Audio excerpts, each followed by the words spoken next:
Jennings and Jared Perkins, a Prospects Live podcast for everything MLB draft related. Join us as we discuss the biggest stories from college and high school baseball, bring you interviews from your favorite draft prospects and college coaches, and break down live looks at Prospects Live analysis across the nation. Get ready, because you're on a clock with Tyler Jennings and Jared Perkins. All righty, welcome to another episode of On the Clock, the Prospects Live Amateur Baseball and MLB Draft Podcast. On the Clock is presented by Job Bats. Job Bats provides the highest quality ash and maple, handcrafted, fully custom bats, apparel, accessories, and more. Click the link in our bio and use the code OTC10 at checkout to get 10% discount on your first purchase.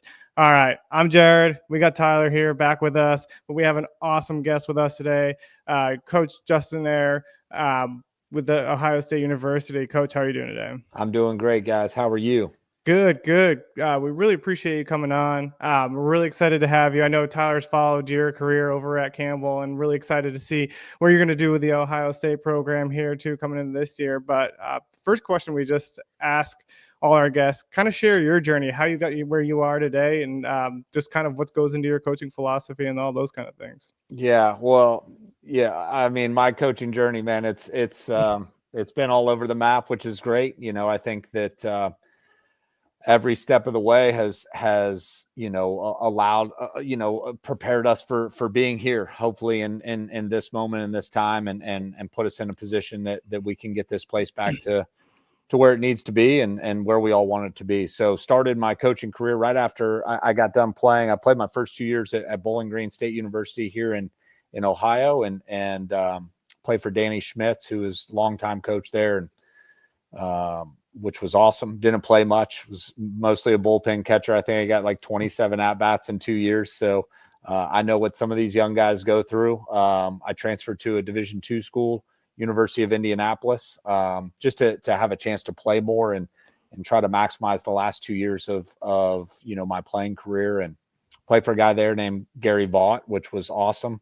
Both of those guys, Coach Schmitz has had one, I think ended up with over 700 wins, and Coach Vaught with over like 900 wins. And so played for two guys that long time, very successful coaches, which was awesome. And didn't know it at the time, really helped form me as a coach. And anyway, so I got done playing at University of Indianapolis and got right into coaching. Coach Vaught helped me get my first job at a small school in Kansas called Sterling College. Took that job in January after my last year of playing college baseball, and went to work at Sterling College for a guy named Scott Norwood, who is now the AD at Ranger Junior College in Texas. And Sterling is an interesting place. It's about an hour north of Wichita. Most people have probably never heard of it. I don't know if it's still true, but when we were there, it was the smallest NAIA school in the country. There was like 425 students at the entire school. So I lived in the dorms,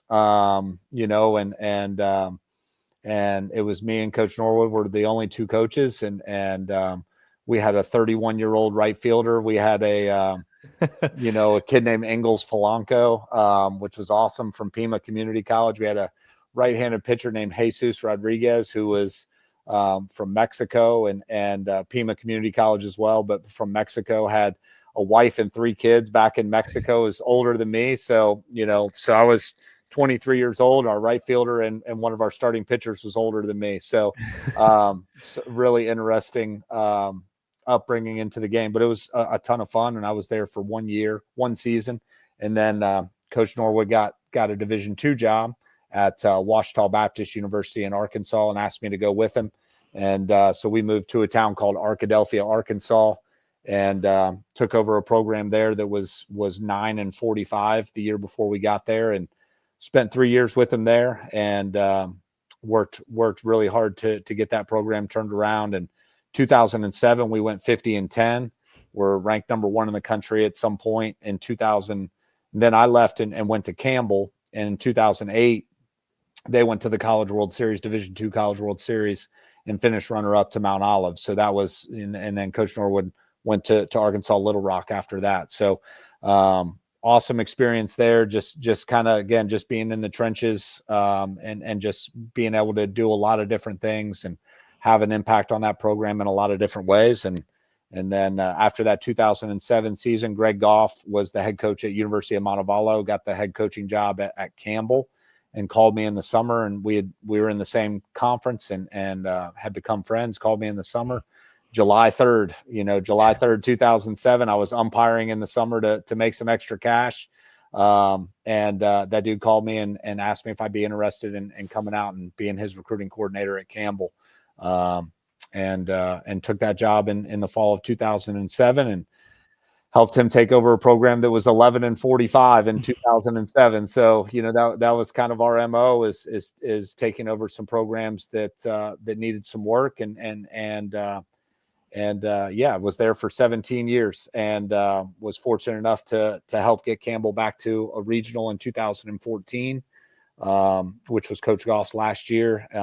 We won in 12, 13, and 14 back-to-back 40-win seasons. And in 2014, went to the South Carolina Regional, and Coach Goff became the head coach at Louisiana Tech. And I got promoted to head coach at Campbell and then was head coach there for the last 10 years. And 9 full seasons there. Obviously, the COVID year was interesting in and of itself, but so 10 years as the head coach, 17 total years at Campbell, and fortunate enough to help build that program and have my hand in a lot of different facets of getting that place to where we got it to, and then this summer, really awkward timing with Coach Mosiello deciding to go back to TCU and this job opening up, and new AD coming in and some different factors that kind of came together as kind of perfect timing, and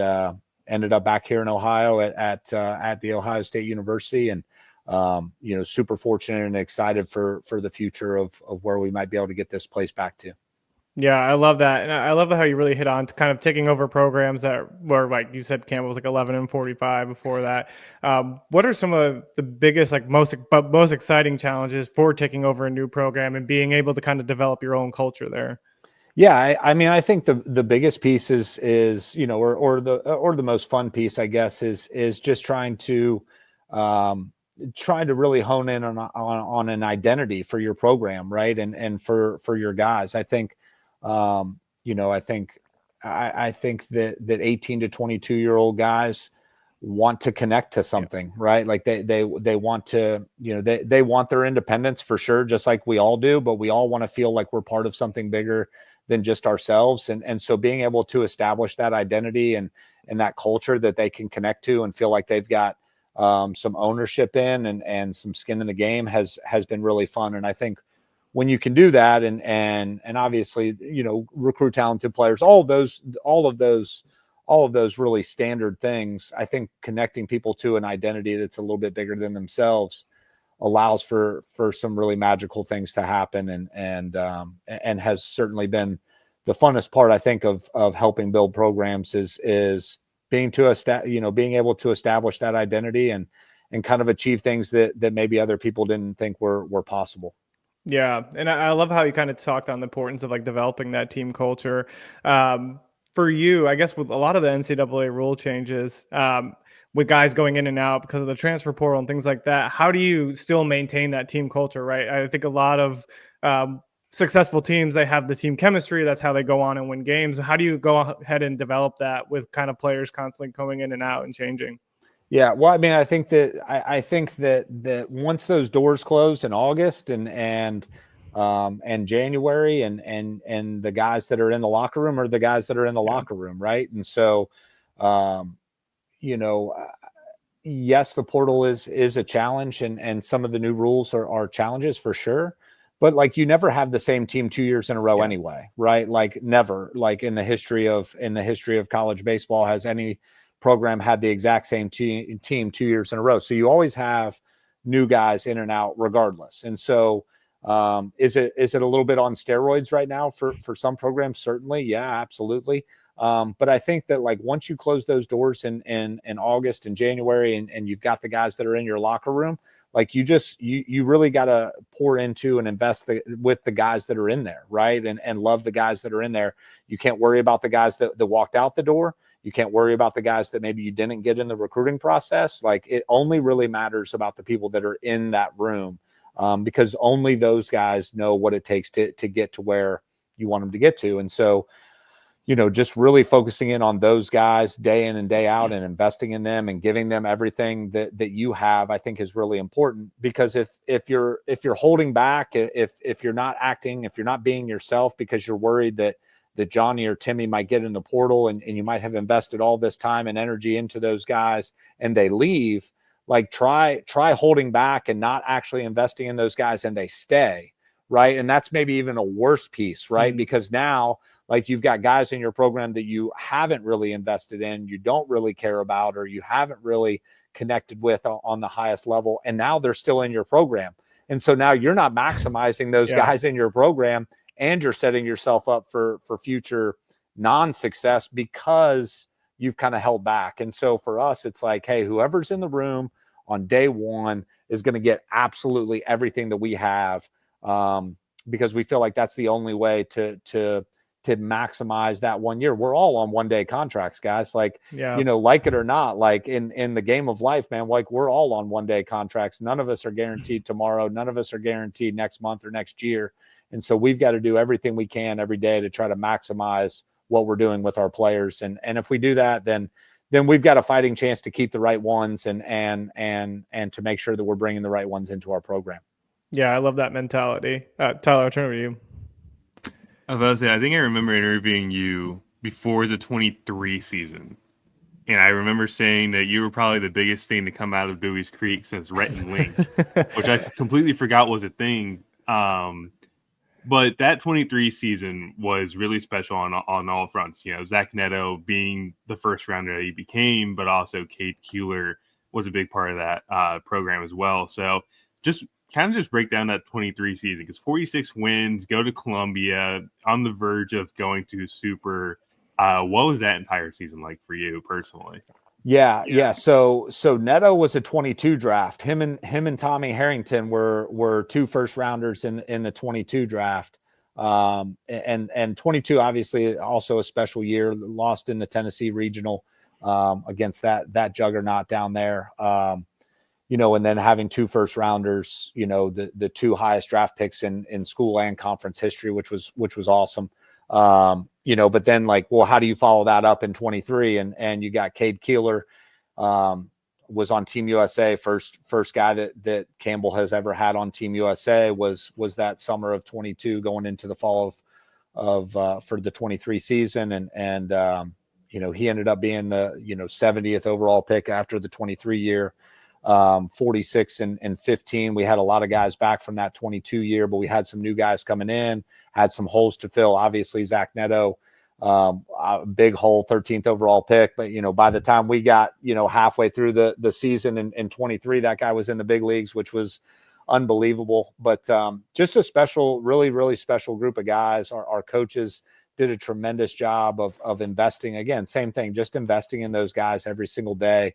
Lawson Harrell, just blossomed right in front of our eyes, went from, being a guy that hit 240 or 250, played every day for us in 22, maybe 5 home runs to turning around and worked his butt off all summer, came back, hit 375, was conference player of the year in 23, hit 21 home runs, ended up being at the end of 24, ended up being the career home run leader.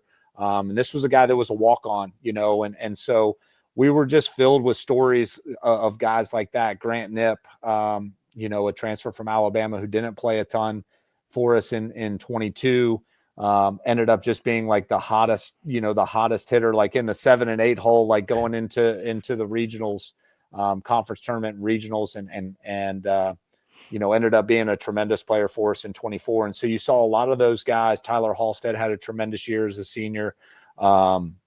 Logan Jordan, Jared Belbin, we got guys back in that 23 season. Bryce Arnold comes to mind. He kind of solidified it at shortstop. Not that he filled the hole for Zach Neto. Everybody's a little bit different, but I mean, he hit at the top of our lineup. He was hurt most of 22 and came back in 23 and hit 360 and 15 bombs and played shortstop for us every day. And so, man, it was just a really, really special group of guys. Hunter Lloyd transferred in from East Tennessee State and really gave us another bullet in the gun, I guess, when it comes to the arms. And so, we finished, I think our RPI was 13. Some people might've argued that maybe we should have potentially been a host, which would have been, outrageous to, obviously just unbelievable. But we were 2 seed in that South Carolina regional and fought through the losers bracket and got back to a regional final.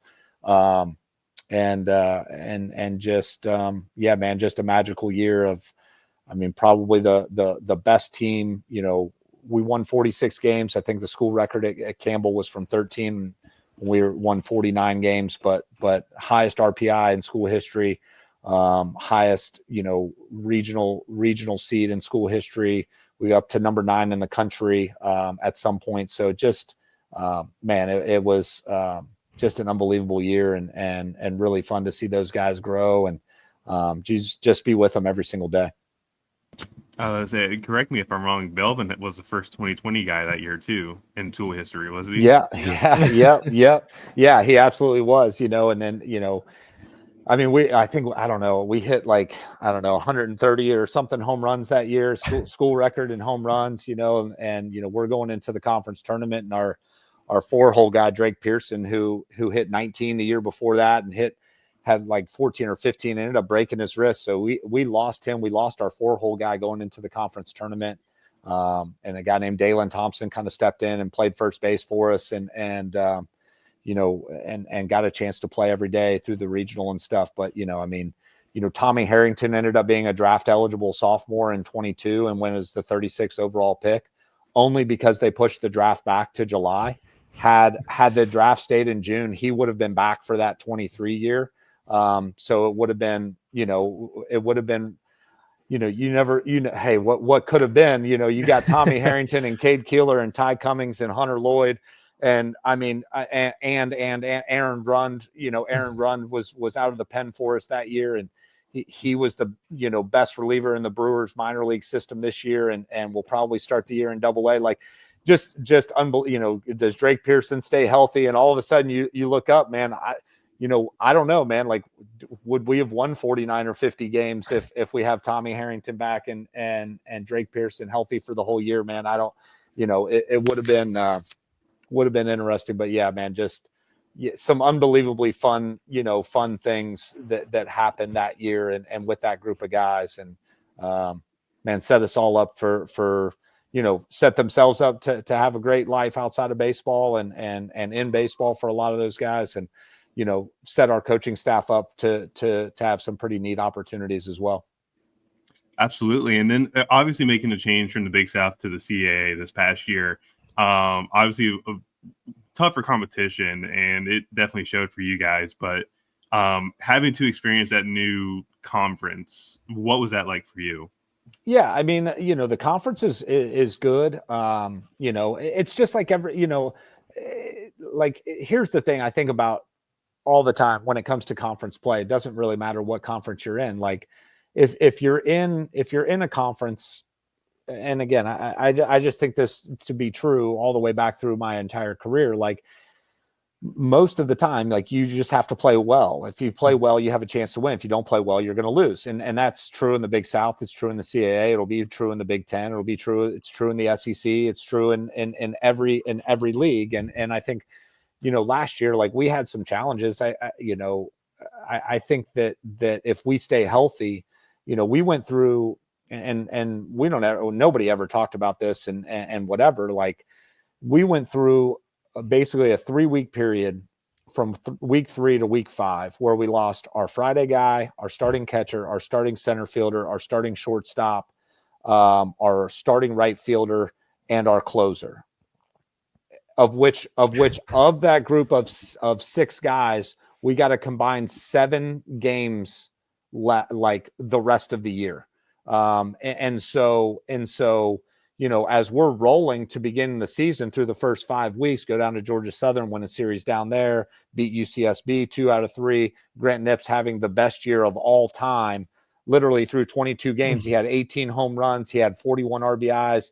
like him and Charlie Condon were basically neck and neck in terms of all the statistical categories. I've never seen a 22 game stretch like that. He tears his hamstring. Peyton Howard tears an oblique. Derek Vartanian, our Friday guy, has got elbow issues, like just on down the list. Joe Simpson, our starting right fielder, tears his non-throwing labrum.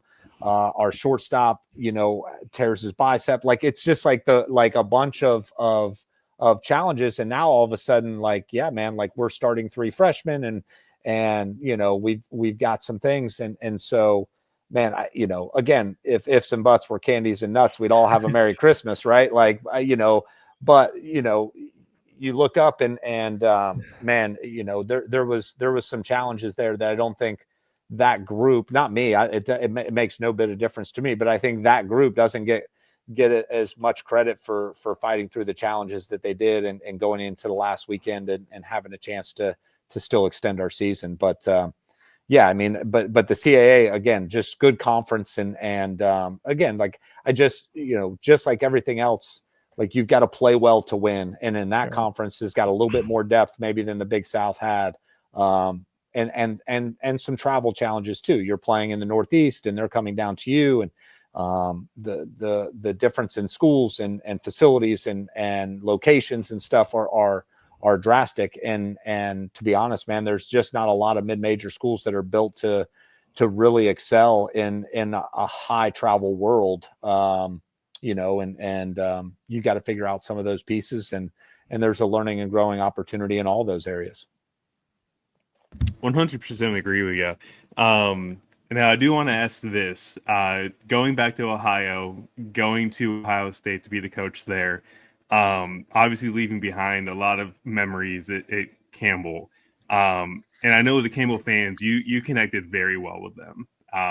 And personally, I think that was one of the biggest things I noticed with you. Just the experience with those fans and with your family being down there. Is there any like missing that part at all, or is it looking forward to a new opportunity and being back in your home state? No, I mean, I think it's both. Yeah, I mean, like we spent 17 years there, right? Like my wife and I got married while we lived there. We had all 4 of our kids while we lived there. We invested a tremendous amount into that community, and that community invested a tremendous amount into us, right? And so.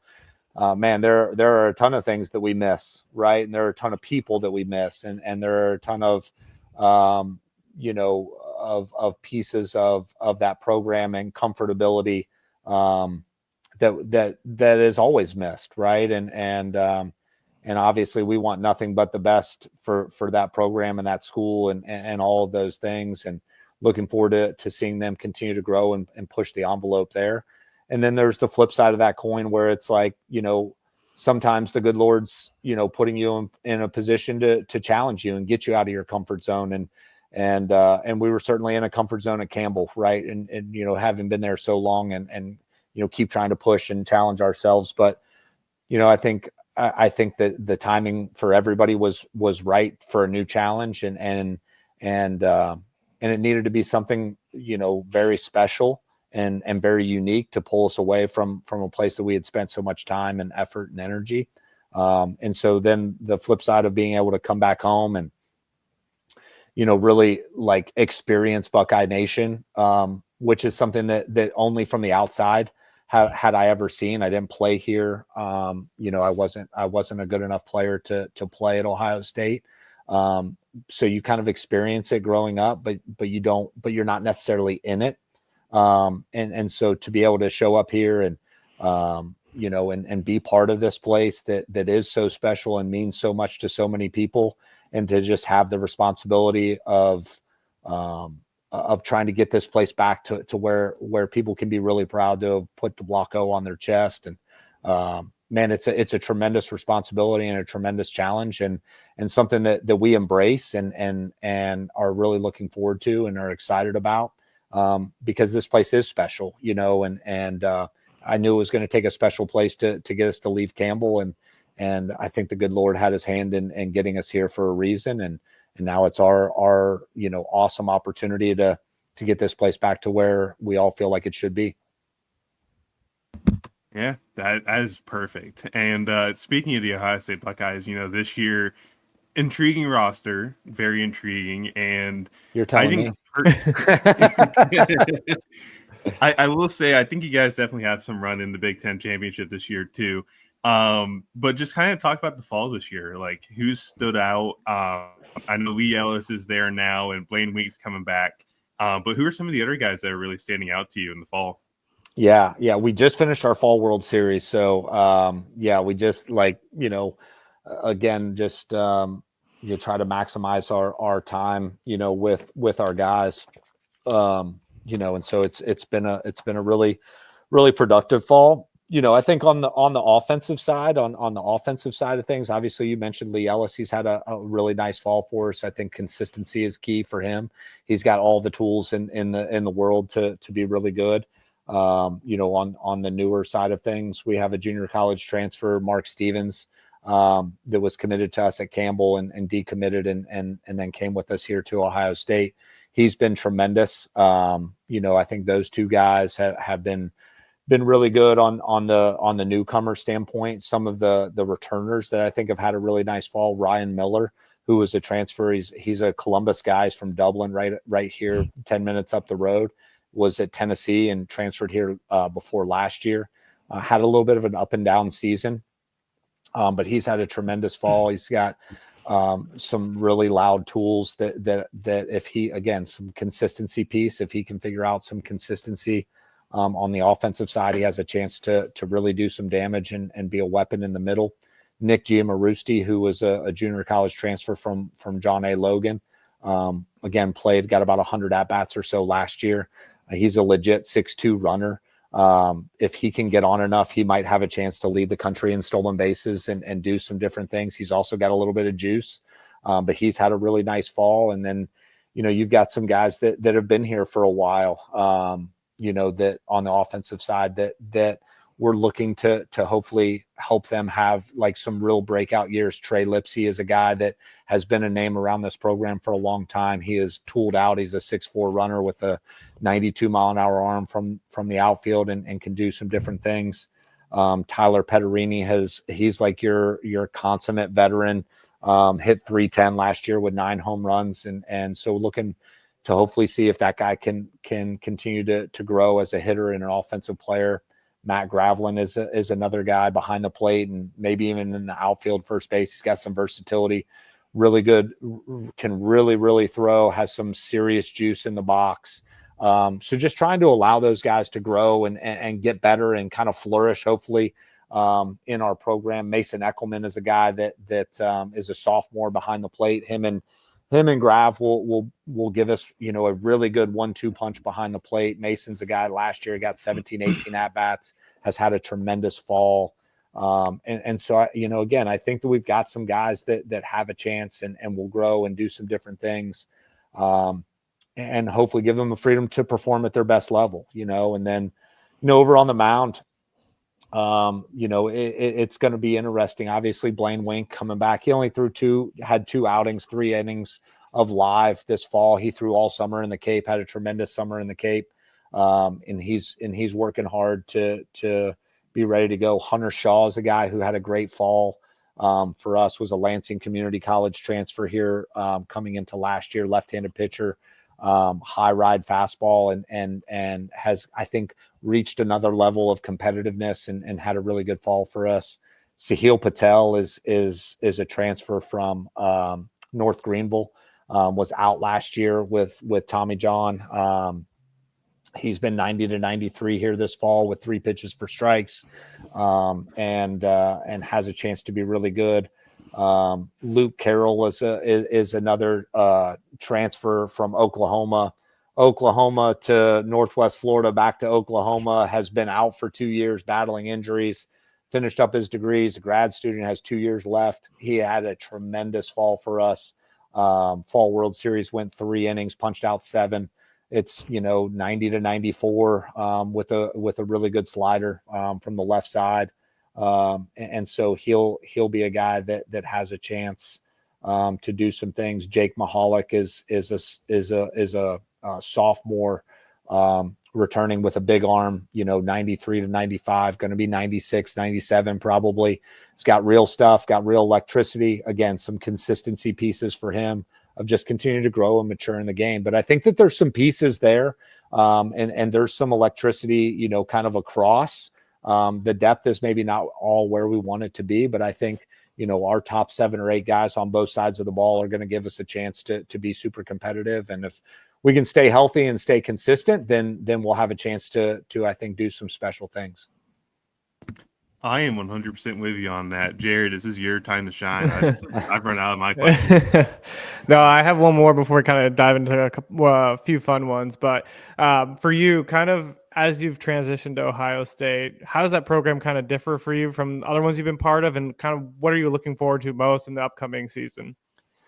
Yeah, well, I mean, Ohio State's, it's its own city, right? Yeah. It's the city of Ohio State, right? We're not located in Columbus. We're located in the city of Ohio State. There's 65,000 students. There's a little bit of a juxtaposition, right? Going from, my first job being at the smallest NAIA program in the country to my current job of being at one of the biggest Division I institutions in the country. And so with that comes a lot of help and a lot of resources, and comes with some red tape that you've got to learn and figure out and kind of smooth out and make sure that your processes are transitioning to what works here at Ohio State. I think all of that's a net positive, of course. And so yeah, man, like it's been fun because there's a lot of people that are passionate about this place.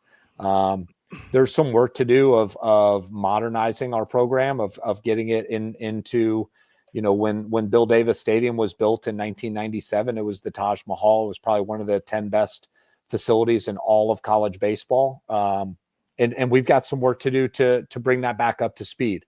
I think we can be in the top 10, 15, 20 facilities in the country again, but we're a little bit behind in terms of keeping that up to date and providing some of the modern amenities. But we've got some plans and some opportunities for that. The great thing about Ohio State is there's 619,000 living alumni worldwide. And literally you can't go to an airport, you can't go to a town or a city anywhere in the country, almost anywhere in the globe, that you don't see somebody with the Ohio State logo on their shirt, on their cap, on their whatever. And so being able to tap into that vast network and that web of alumni has been awesome. And is something that we want to continue to do and connect with and make sure that those people feel connected to our program. And then kind of transitioning into the spring, man, like we're just excited to get going, right? Like there's been so many pieces of trying to streamline a lot of different things, from fundraising to NIL to roster management to recruiting to facility improvements, all of those things, right? Like that we're trying to streamline and get into a process that we can grow and get great with is awesome and fun and part of program building and part of being the head coach and all of those things. What we're looking to the most is February 14th and getting ready to put on that uniform and go out there and compete, and try to get Ohio State baseball back to playing in the month of June, which is where we belong and where we need to get to. And so we're looking forward to that challenge, probably more than anything else. We're looking forward to that challenge and sending some of these seniors that have played for 2 or 3 different staffs, now, the opportunity to kind of stamp their legacy on this storied program and leave this place better than how they found it. Yeah, I love that. So we always wrap up with kind of 3 fun questions. The first one is for you. We talked a lot about baseball, talked about your coaching career, but what do you do when you're not on the field, when you're not coaching? What are some of your passions away from the game? Yeah, some of my passions are trying to make sure that my wife is happy, right? Like she is the absolute rock of our family. We've got 4 kids and 11, 10, 7, and 4. Wow. And so outside of baseball, it's, and we've got a 1-year-old puppy. So, we just moved all the way across the country, from a place that we had never left before. So we got a lot of that going on. So outside of baseball and outside of spending our time up here with our guys is spending our time with our family and trying to make sure that our family is involved here and that I make as many fencing matches and hockey matches and baseball games and flag football games as I can. And then my wife still loves me at the end of all of this. and all of that is really important, and where we try to spend most of our time outside of doing this deal every day. That's awesome. I love that. If you could coach any team, past or present, which would it be and why? Oof, that's a tough one. I think of three. Just oh man, careful. I'll get a lot of text messages from some guys. I think of three that I'll four, I guess. 2013, we went 49-10, and we lost in the conference championship game and did not get a regional host or a regional bid. That was probably the hardest. That was probably the hardest end to a season. We had to say goodbye to 13 or 14 seniors that year. At a restaurant, watching the selection show and not getting selected. And so that was really hard. And so I'd love to have a chance to be with those guys again. Ryan Thompson was on that team. He's in the big leagues with the Diamondbacks. We had a lot of really good players and really good human beings. And that was heartbreaking. So having a chance to be with those guys one more time would be awesome. 2015 was my first year as a head coach. We had Cedric Mullins on that team, who's an all-star with the Baltimore Orioles. I often tell those guys I feel like I shorted them because I was a first-year head coach, and I think we were more talented than maybe how we finished. I would like to coach that team now as a more veteran head coach. I think I would have maybe done a better job for those guys. So I would love to coach those guys again. The 2018 team was the first team that took us back to a regional. My first regional as a head coach. A bunch of guys that were kind of counted out and just we got off to not a great start. I think we started maybe 0-4 and 3-10 and ended up winning the conference championship, regional conference tournament championship. Went to Georgia for that regional. And we lost. We got eliminated by Duke. They ended up coming through the losers bracket and going to a super regional. We were up 7-1 in the seventh in that game, and 2-hour lightning delay and some different things, and would have really liked to have a chance to coach those guys one more time and hopefully finish off that game. And that's probably one of the toughest losses of my coaching career. So I have a chance to maybe go back and maybe figure out a way to do that a little bit differently. And then the 2023 team, I think just that group and what those guys meant to me and to our staff and to the school, and getting up to number 9 in the country, and would love to have the chance to be with those guys again and see if we could do it maybe just a tick better, maybe get a regional host in Buies Creek, and do some different stuff. So I know that's a little bit probably more than you asked for, but there's reasons behind all of those things. And there's just so many tremendous people that we've had a chance to coach over the course of our career that it's hard to pick just one. No, I love it. And and as soon as Neto hears this, he'll be texting me and saying, no, I wasn't on any of those teams, you son of a gun. And so, yeah, man, I'd love to coach that dude every day the rest of my career too. Yeah. So him and Tommy and a lot of those guys, man, it's just golly, man, there's just so many good guys. Yeah, no, I love that answer, because I thought every time I'd ask this to a coach that they'd like pick a professional team or like some kind of like elite team, but every coach has like talked about past teams that they've coached, which is kind of cool to see. Yeah, it's just you spend so much time, spend so much time and investment with those guys that they're your family, they're your guys, and so as those guys go on and have lives outside of college baseball, like you just you long for those days to be able to hug them one more time and be in the trenches with them one more time. I love it. Coach, we can't thank you enough for taking time and joining us on the clock. We know you got a busy schedule with the fall wrapping up. We just appreciate you coming on and joining us for a few minutes. Appreciate the opportunity, guys. Appreciate what you guys do for college baseball, amateur baseball across the board. And if you guys ever need anything from us or the Buckeyes up here, man, just let us know. We appreciate it, Coach. Thanks, guys.